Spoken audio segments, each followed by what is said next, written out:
dans var idi. Dedem çala yedi. Abim oyuna yedi, dayım. Bir de Çerkez oyunları da oyuna yediler onlar.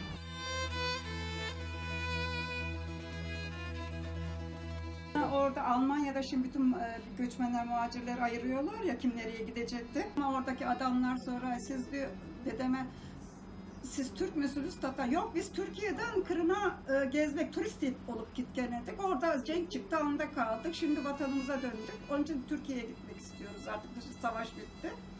Peki siz Türkiye'nin neresinden gittiniz o Kırım'a? Biz Bursa'dan gittik demiş babam, dedem.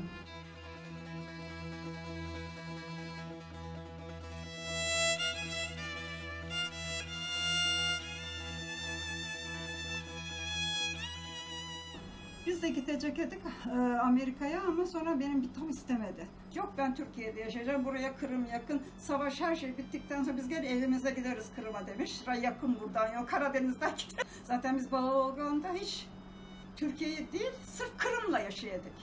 Kırım'ın balları, Kırım'ın meyveleri, Kırım'ın suları. Hiç de Türkçe öğrenmediler. Hep nasıl konuşsalar öyle konuşup gittiler.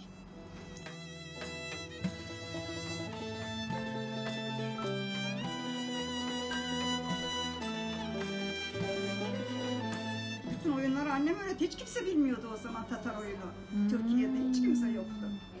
Hepsini annem öğretti zaten Türkiye'de. Ondan sonra başladı işte derneklerde oyunlar böyle.